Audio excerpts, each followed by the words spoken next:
why an IUL, if structured correctly and funded properly, can be far superior to having the same amount of money invested in an IRA or 401k. If you've watched my channel very much, I'm very passionate about educating you with opportunities that maybe you didn't know existed before. And my favorite financial vehicle, without question, is a properly structured max-funded IUL, Index Universal Life. I compare it to a financial Swiss Army knife. It's the dream solution to many goals. In this particular episode, I'm going to focus on why it's the superior dream solution for your retirement planning.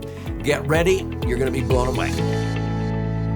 So I'm Doug Andrew, and I've been a financial strategist and a retirement planning specialist now for 5 decades, helping thousands of Americans achieve financial independence, usually for a wonderful retirement, so that they will not outlive their money. And my favorite vehicle is a max-funded IUL, but it's got to be structured correctly and funded properly. But it usually generates double to triple the net spendable income what the money would generate in a traditional IRA or 401k. So let me explain this and why it's the dream solution for retirement planning. Many times when people begin to see this advantage, they come to me and they go, Doug, I have $2,000 a month that I want to sock away. From now until, age 62 or 65 or 67 or 70, whenever they want to slow down and start living off of what they've accumulated. And so that $2,000 a month would be $24,000 a year. Maybe they're going to retire in 12 years. I design an IUL to accommodate the amount of money they want to reposition to generate tax-free income. And it all comes in structuring it with the least amount of insurance that we can get away with. This is explained on several episodes, but let me just show you, drop to the bottom line, why this knocks the socks off of putting that same amount of money into traditional IRAs or 401ks. The 3 big dangers that cause most retirees to outlive their money are taxes, inflation, and market volatility. And these 3 cause a lot of retirees who followed the herd and put money in IRAs or 401ks in the market to run out of money, usually within 10 or 11 years. Whereas the same amount of money invested in IUL will give them income for 30 or 40 years. In other words, if you retired at age 65 with money in an IRA or 401k, $1 million in an IRA or 401k, based upon what your income requirements were, you would be out of money by age 76 in 11 years when the same amount of money out of an IUL would last if you lived to be 120, okay? It's a lot better. So IUL eliminates these 3 dangers. How? Because it's tax-free in the IUL. You're linking your returns to the things that inflate. I don't like inflation any more than anybody, but it doesn't hurt me, it helps me. I've always earned a rate of return that outpaces inflation by using indexing. Indexing allows you to participate when the market is doing well, but when the stock market crashes, you do not lose a dime because your money is not at risk in the market.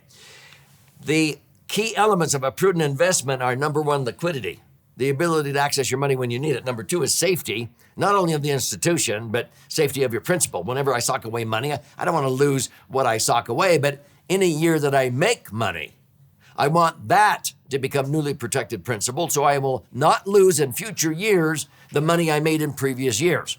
Most financial advisors don't know how to do that. And then to earn a predictable rate of return that historically has outpaced inflation, but it's totally tax-free, okay? Because I'd have to be earning 15% in the market to net 10% after tax at the end of the day with money in a traditional IRA or 401k. With an IUL, I only have to earn 11 to net 10, okay? And that 1% is not tax because IUL is tax-free. That's the cost associated with having the IUL that makes it tax-free. So it's money that would otherwise go out the window in tax. The 3 big dangers then, let's just quickly go through this. Danger number 1 that causes most retirees to outlive their money is they thought they were going to be in a lower tax bracket when they retired, and they're in a higher bracket than they were ever in.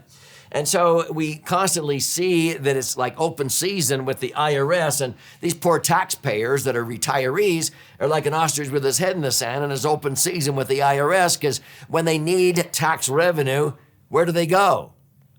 to the people who have the money, which are the people who saved it. It's sad, but that's the truth, okay? So is postponing tax a good idea? Sometimes people think that their IRAs and 401ks, their $1 million nest egg, is the sumptuous Subway hoagie sandwich here. And then I show them their after-tax values, and it looks like this unappetizing sandwich on the right. And that's why I ask people, were you planning your retirement or Uncle Sam's? Hello? And so many times when I teach advanced continuing education to CPAs and tax attorneys, they go, oh my heavens, we've been advising our clients wrong. And I said, well, maybe it wasn't the best advice. It was maybe good advice because everybody's doing it. But they go, well, we don't want to have egg on our face and tell them that we gave them the wrong advice. What the public doesn't know won't hurt them. And it just drives me crazy. So you're going to let your clients continue to just defer to some future perceived unknown advantage and withdraw their money down the road when you can tell they're not going to be in a lower tax bracket. Are you being a good fiduciary? Are you looking out for their best interest? And they don't know what to say, okay? Well, that's why Time Magazine back in 2009 said it's time to retire the 401k and do something better instead. It's because most Americans, due to the market volatility, lost 40% twice from 2000 to 2010. Our clients using IUL didn't lose a dime. They came through that 10-year period doubling and tripling their money tax-free, while most Americans, they weren't even back to break even until 2012, okay? And so these two things are certain. Money will never be worth more than it is today because of inflation. And number two, your current tax bracket is likely the lowest bracket you will ever be in. Why? Because of irresponsible government spending and the printing of money. So the tax proposals that you see from tax revenuers when the government spends double or triple what they bring in, I mean, if we kept spending 3 times or double more than what we made, we're going to have to file bankruptcy someday, okay? We have to tighten our belt. The government doesn't do that. They print money, which causes inflation, which is a hidden tax, or else they raise taxes. And so they have all of these proposals: increase income taxes, reduce 401k tax benefits for higher income earners. They increase capital gain taxes, the estate taxes, which is the inheritance tax, the corporate tax, and then they wonder why corporations lay off people and increase the price of their goods and services. And it's a spiral. It doesn't do any good to raise minimum wage to $15 an hour because it's gobbled up at the gas pump or the hamburger stand or when they buy eggs at the grocery store. Most politicians have never run a candy store before. They don't understand economics 101. The healthcare initiatives and student loan debt forgiveness to buy votes, it costs billions and trillions of dollars.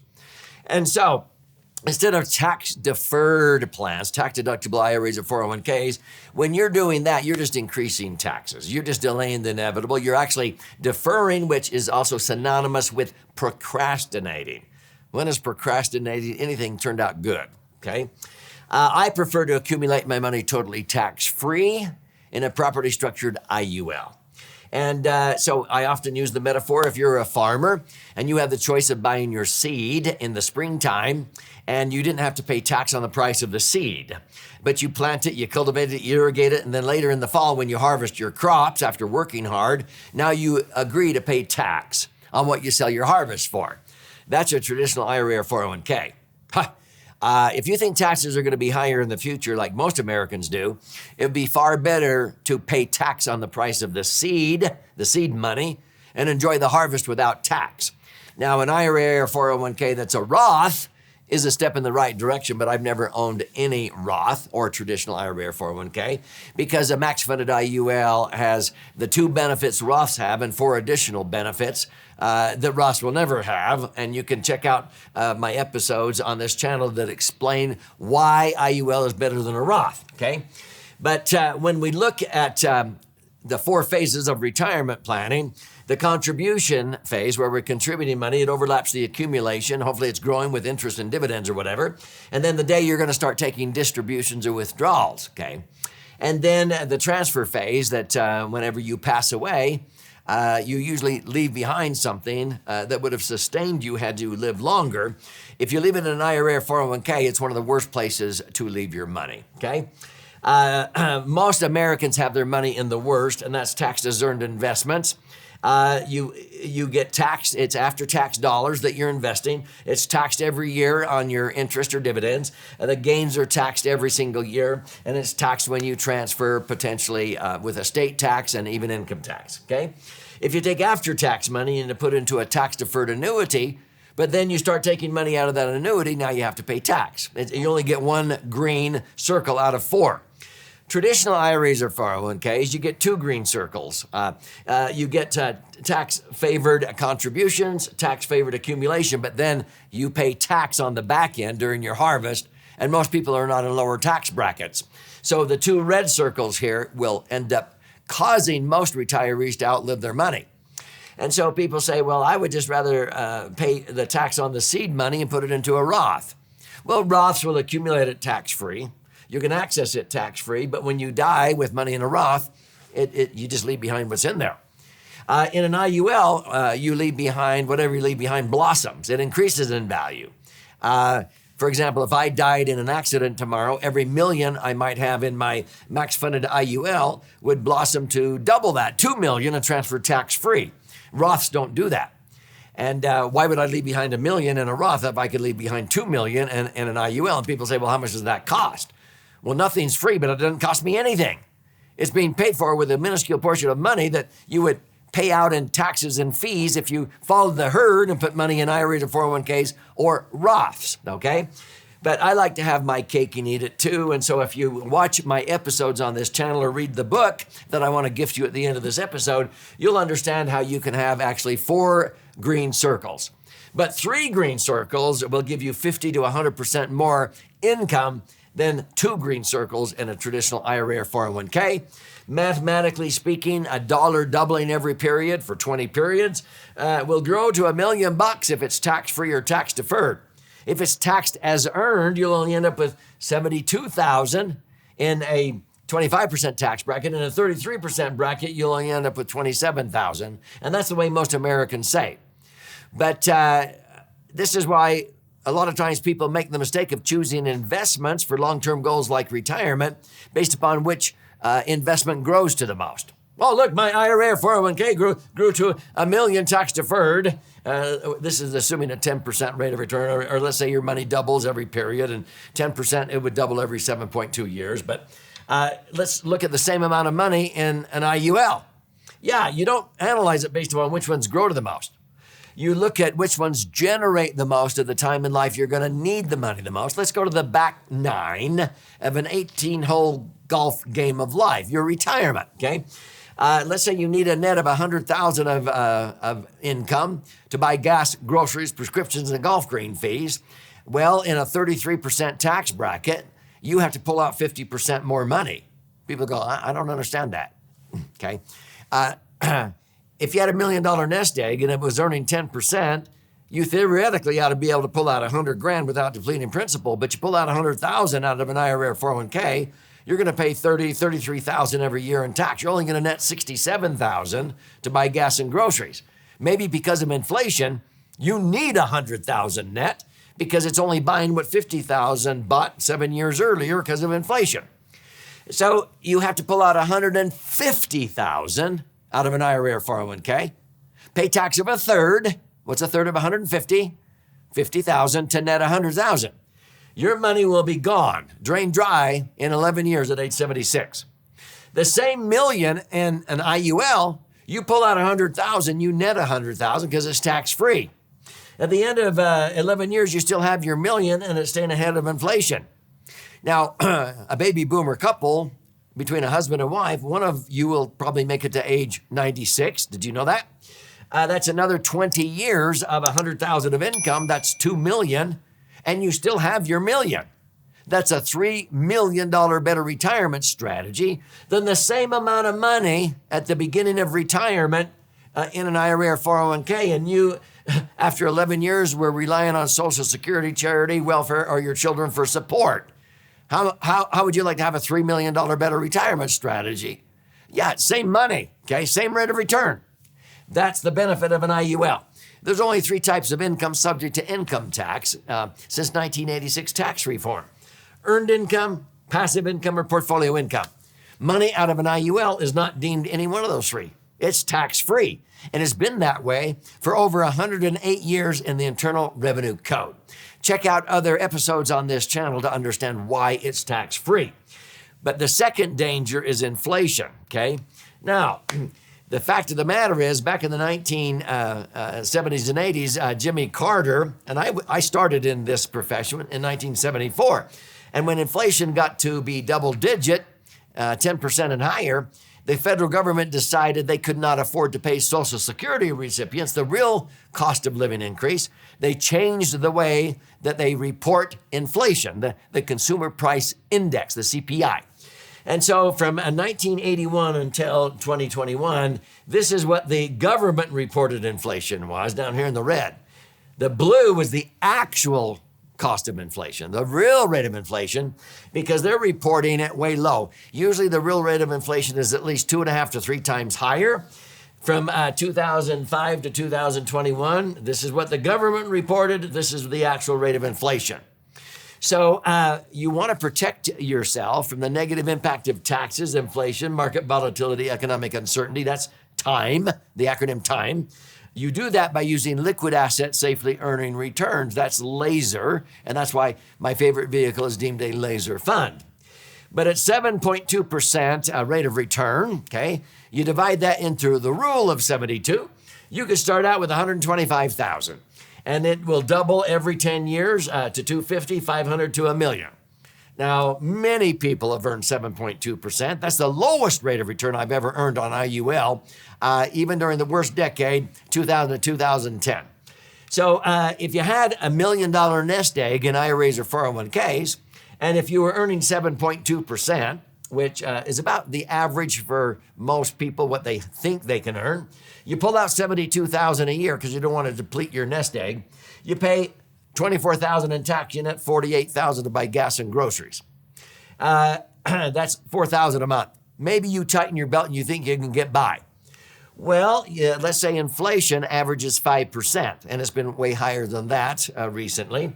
5 into 72 means the cost of living will double every 14.4 years. Let's just round it to 15. So that means in 15 years, you're going to need $8,000 a month of income to buy the same gallons of gas and loaves of bread that 4,000 bought just 15 years earlier. By the 30th year, you're going to need $16,000 a month because the purchasing power has been cut down to 25% of what it originally was. And so people need more money, and out of IRAs and 401ks, it's gone. See, if inflation averages 10, the cost of living will double every 7.2 years, but recently inflation has been over 15. If you could hold it to 15, your cost of living doubles every 4.8 years. Because of that, I put my money in IUL because I earn rates of return. When inflation was 15 during COVID-19, our clients locked in gains of 25%, even 61.33%. You'll see evidence of this on this channel. The third danger is market volatility. So again, if you lose money, like 33%, if 100,000 drops by 33% down to 67,000, you're not going to get back to break even with a 33% gain. It has to be followed by a 50% gain. 67,000 has to grow by 50% to get back what you lost in a 33% loss. The point is, eliminate the losses in the first place. This is the Great Recession from November of 1999 to November of 2012. People who had money in IRAs or 401ks in the market, they saw $1 million nest egg dwindle down to 650,000 twice during that decade. It took until 2012 to come back to where their nest egg was worth just 4.6% more. Our clients, their million was worth 2 to 3 million at the end of that 12-year period because of indexing. They did not lose when the market went down. This in the market means a pathetic 1/3 of 1% compounded rate of return. If you simply used a very conservative indexed universal life with a 13% cap, you would have ended up with 130% more instead of 4% more. Most of our clients ended up with 250 to 300% more because they came in for annual reviews and rebalanced. Check out, search the keyword rebalance on this channel to understand that. going clear back to 1975 until the end of 2010. Money in IRAs or 401ks in the market, in the S&P 500. 500,000 over 35 years would have grown to 5.6 million, okay? Most people did not achieve that because when the market starts to go down, here and here, they say sell, and they sell low, and then they wait and buy high. The average return for most retirees in the market is only 3.5%. But assuming they left it in the market and earned 9.14, they have to pay tax on that. 5.6 million with all that heartburn is only worth 3.8 million after tax. Money in indexed universal life would have grown to 8 million tax-free. What would you rather have, 8 million tax-free and no heartburn when the market goes down, or go through all of those ups and downs to maybe end up with 5.6 million if you don't get emotionally involved when the markets crash, but then you're only netting 3.8. It's that simple, okay? People say, does IUL really work? If it's structured correctly and funded properly, it often outperforms the illustrated projections by far. And we have several examples of this on our YouTube channel under that subheading, okay? This is an example of a statement where we diversify the client's indexing strategies into 5 different strategies. And this is actually an annual statement showing double-digit returns. Check out the secret behind IUL hitting double-digit returns. How does the financial services industry work? Because the average person's only earning 3.5%, they only want you to pull out 4%. That's called the 4% rule. That means if you saved $1,250,000 in IRAs or 401ks in the market, they only want you to pull out 4%. If you take out more than that, you have to sign a waiver that you will not sue them for outliving your money. 4% on $1,250,000 is a measly 50 grand a year. That's pathetic. That's unacceptable to me. You're only netting $36,000 to buy gas and groceries, prescriptions, and golf green fees in a 28% bracket. Do you accumulate $1,250,000 to have a measly $3,000 a month? I don't. With IUL, you can get an 8% payout tax-free. That's $100,000. How much better is $100,000 than 36? This isn't a little bit better. It's a lot better. Double and triple. Most of our clients with that kind of a nest egg could get a 10% payout. That's $125,000 a year of tax-free income without depleting that nest egg. So why generate $36,000 a year of income after tax when you could generate $100,000 or more of income? Think about it, okay? So I strongly recommend you learn or you're going to miss out, and I don't want you to outlive your money. Here's the first step. Claim a free copy of our most recent best-selling book. It's 300 pages, jam-packed with charts, graphs, and explanations. And when you flip the book over, there's a second book here that has 62 actual client stories. If you like to learn by the stories, your right brain. If you're left brain, you'll learn by the numbers and percentages, okay? You can use your whole brain and read both of these books. This retails on Amazon for anywhere from $20 up to $70. I'll gift you a copy free, okay? You simply click on the link below or go to laserfund.com. You contribute a nominal amount towards the shipping and handling. I'll cover the rest of that. I require a little bit of skin in the game, but I'll pay for the book. I will fire out a hard copy to you via priority mail. But while you're in there claiming your free copy, if you'd like to listen and learn or watch and learn, there's audio and video formats available. You can even register for one of our educational webinars that we teach on a regular basis. They're free, but you can even schedule an appointment with a certified IUL professional so that they can help you understand how this may apply in your particular set of circumstances. Because frankly, to have IUL work properly, you've got to have somebody who knows what they are doing. Unfortunately, 99% of IUL agents don't know what they're doing, and that's sad. So check it out, claim your free copy, and we'll see you on the other side of your brighter future.